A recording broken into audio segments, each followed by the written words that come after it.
In this universe, there's a world made from two twin planets that come with dual gravity, allowing them to orbit each other extremely close without issues.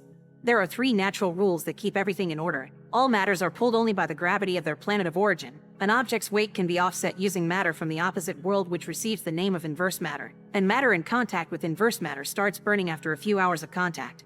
These 2 planets are so close to each other that they have become each other's sky views. They also keep the 2 classes separated.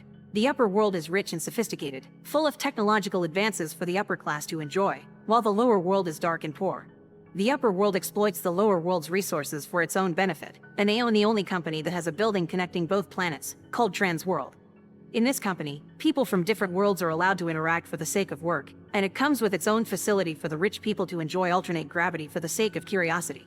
Outside this building, people from different planets aren't allowed to interact, and the law will punish them if they do so. It's in an orphanage in the lower world where young Adam lives after he lost his parents to a trans-world factory explosion that destroyed half the city. His only living relative is his great-aunt Becky, who Adam visits on the weekends, getting to enjoy her flying pancakes. The secret behind these pancakes is in a book that Adam will inherit someday. It turns out Becky uses pollen from pink bees, who pollinate flowers from both worlds and live in the Sage Mountain. One day, Becky sends Adam to that mountain to collect pollen, and he gets to climb to the highest point, allowing him to touch the upside-down rain from the other world. When Adam throws a toy plane up, it falls on the upper world and is caught by a cute girl that instantly becomes his friend. From that day on, the 2 of them keep on meeting there, and once they become teenagers, Adam and Eden start a romantic relationship. Adam always uses some rope to bring Eden over to his world. That way they can kiss, hug, and share food from each other's home. One afternoon, while Adam is taking Eden for a run through the woods, they are found by a group of guards that open fire on them. Adam rushes back to the mountaintop and tries to send Eden back to her world using the rope as carefully as possible, but when one of the bullets hits Adam's arm, the rope slips from his hands and Eden falls on the ground, hitting her head. After crying his grief out, Adam returns home, where he has to watch how Becky is arrested and her house is burned down.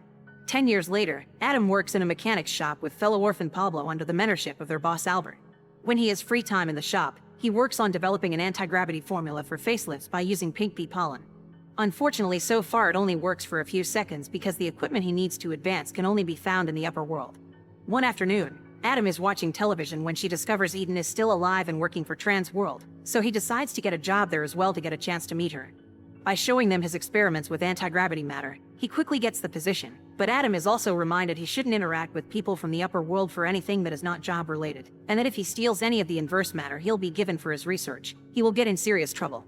When Albert learns about this turn of events, he is furious with Adam, considering him a traitor for teaming up with the company that has destroyed their city. After reminding him that Transworld took his entire family, Adam reminds Albert that he isn't a fan of Transworld either, but it's his only chance to have a decent life. Then the 2 reconcile with a hug. Meanwhile, Eden is going to a support group to help her deal with her amnesia, which she's had since she fell that day on the mountain.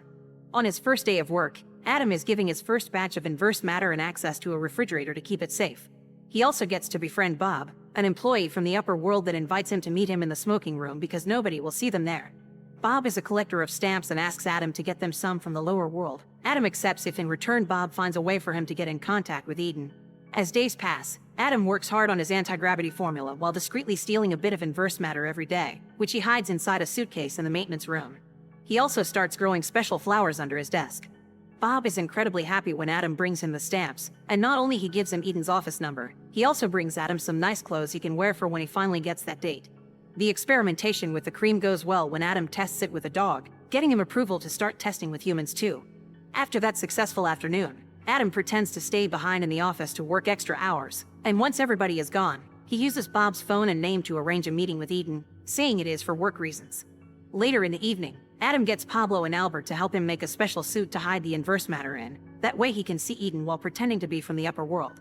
Pablo wonders what exactly Adam's plan is here because even if Eden takes him back, the law will never let them be together, but Adam dismisses his worries.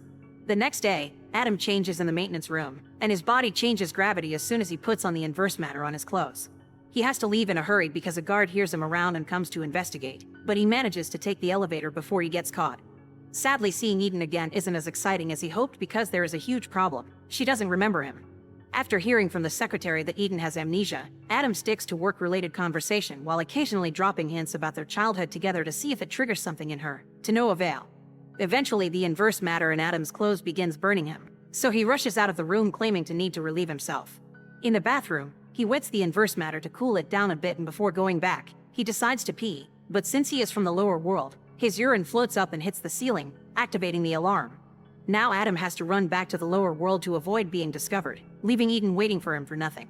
The following day, the company's CEO announces which employees will be fired next, which seems to be a regular occurrence in Transworld. The list of employees includes poor Bob, who is told it is time for him to retire after 31 years of service. At the end of the day, Bob says goodbye to Adam and gives him a box pretending it's extra tools for his experiments, but he actually includes his ID so that Adam can leave the building through the upper world door. After Bob is gone, Adam uses his phone again to contact Eden and ask her out on a date. Using the inverse matter suit and Bob's ID, Adam gets to visit the upper world for the first time and is amazed by the way technology can be found in every corner. He meets with Eden at a restaurant and can't help asking her how come she doesn't remember him. But Eden gets so upset about her lack of past memories that Adam changes the story to mean randomly seeing each other in the elevator.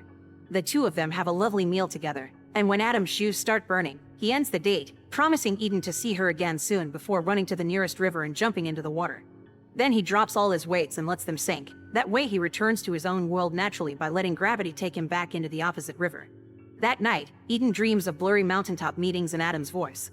Sometime later, Adam makes a presentation at the company to show how the cream is finally working on human faces as intended. Eden shows up to ask if he's really Bob, and since their bosses are there, Adam can't lie and tells her his real name. Eden leaves in tears thinking he must have been trying to scam her, so Adam drops the presentation in the middle of it and goes looking for her after changing into the new inverse matter suit he's made. Eden's secretary tells him she's left the building and Adam does the same using Bob's ID again, but this time the system is up to date and recognizes the card as terminated, which means guards start chasing Adam too. Adam runs through the city and realizes he only has one way to lose the guard. He takes off his weights and lets gravity take him up to hide underneath a building balcony.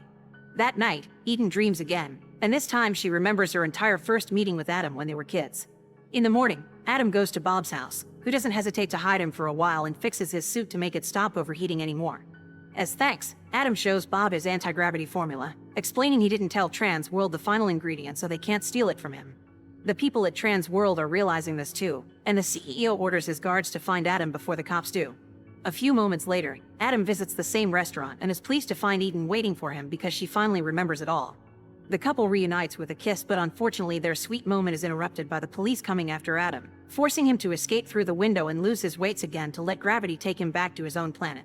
While reporters on TV cover the story of a fugitive from the lower world, Adam returns to the mountaintop, which is the perfect step to take because Eden does the same on her side.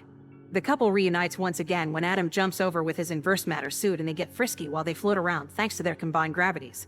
Shortly afterward, the guards find the couple and begin chasing them through the woods, thus Adam decides to take off the inverse matter weights and grab Eden to take her with him as his planet's gravity does its thing. They end up stuck inside the old abandoned structure of a zeppelin, and when Adam is accidentally hit by a bullet, he urges Eden to let go of him so she can save herself. Eden ends up being arrested, and Adam miraculously survives by landing on top of a tree. As Adam makes his way back home, he's approached by two agents sent by Transworld that leave him an ultimatum. If he gives them the complete anti-gravity formula and promises not to contact Eden again, then they will drop all the charges. While Adam starts to come to terms with the fact he is lost and he'll be a loser in the lower world forever, Bob continues to experiment with the anti-gravity demo Adam left behind and manages to take it one step further by combining it with water. In the meantime, Eden receives the special flowers Adam had been growing, inspiring her to go to Bob for help. The next day, Adam is working with Albert again when he's suddenly visited by Bob, who has managed to come to the lower planet by using the updated anti-gravity formula on himself, since the body is mostly made out of water. He's also sacrificed his stamps to make some money and bought the patent under Albert's shop's name before Transworld did, so their future is secure. Lastly, Bob tells Adam he has a date waiting for him. After changing into nicer clothes, Adam rushes to reunite with Eden, who is in the lower world thanks to Bob and the updated formula, meaning she now can stay here permanently. She's also brought big news: she's pregnant with twins. The couple is happy to start a family together, and thanks to Albert's business picking up through the formula and the birth of the first kids that can live in both worlds, society slowly begins changing until both worlds become equal in class and technological advances. Make sure to subscribe and turn on notifications so you can watch more videos like this. Thanks for watching.